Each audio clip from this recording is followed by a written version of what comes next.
Once upon a midnight dreary, while I pondered weak and weary over many a quaint and curious volume of forgotten lore, while I nodded, nearly napping, suddenly there came a tapping, as of someone gently rapping at my chamber door.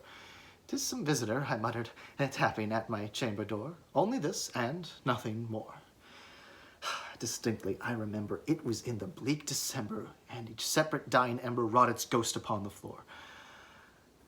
Eagerly I wished the morrow. Vainly I had tried to borrow from my book surcease of sorrow, sorrow for the lost Lenore, for the rare and radiant maiden that the angels name Lenore, nameless here forevermore. Presently my soul grew stronger, hesitating then no longer. "Sir," said I, "or madam, truly your forgiveness I implore, but the fact is I was napping, and so gently you came rapping, and so softly you came tapping at my chamber door, that I scarce was sure I heard thee. Here I opened wide the door. Darkness there, and nothing more. Then into my chamber turning, all my soul within me burning, once again I heard a tapping, somewhat louder than before. "Surely," said I, "surely that is something at my window lattice. Let me see then what thereat is, and this mystery explore.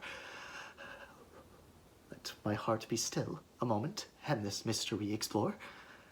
'Tis the wind, and nothing more." Open then I flung the shutter, and with many a flirt and flutter, in there stepped a stately raven from the saintly days of yore. Not the least obeisance made he, not a moment stopped or stayed he, but with mien of lord or lady perched himself above my door, perched upon a bust of Pallas just above my chamber door, perched and sat, and nothing more. Then this ebony bird beguiling my sad fancy into smiling, for the stern and grave decorum of the countenance it bore. "Though thy crest be shorn and shaven, thou," I said, "art sure no craven. Ghastly grim and ancient raven, wandering the nightly shore, tell me what thy lordly name is on this night's Plutonian shore." Quoth the raven, "Nevermore." Much I marveled this ungainly fowl to hear discourse so plainly, though its answer little meaning, little relevancy bore.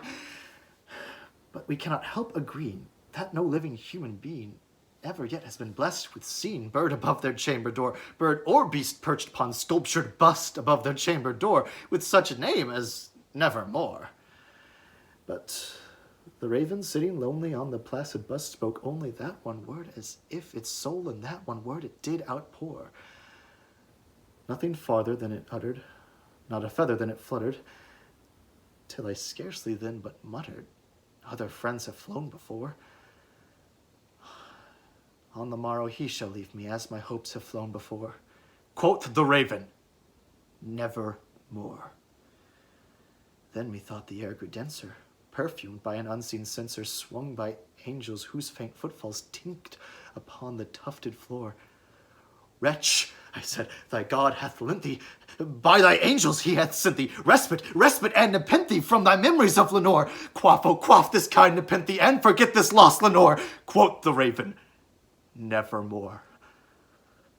"Prophet," said I, "thing of evil, prophet still, if bird or devil, whether tempter set or whether tempest sent thee here ashore, desolate, yet all undaunted, on this desert land enchanted, in this home by horror haunted, tell me truly, I implore, is there balm in Gilead? Tell me, I implore." Quoth the raven, "Nevermore."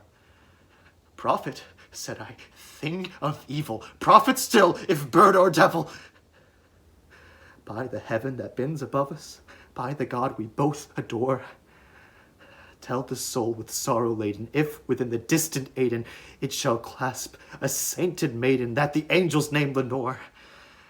Clasp a rare and radiant maiden that the angels name Lenore." Quoth the raven, "Nevermore."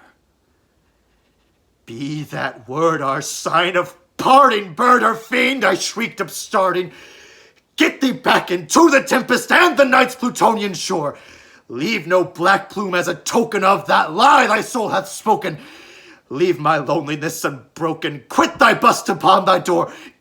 Take thy beak from out my heart, and take thy form from off my door." Quoth the raven,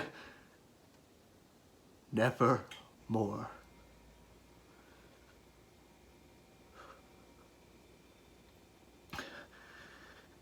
And the raven, never flitting, still is sitting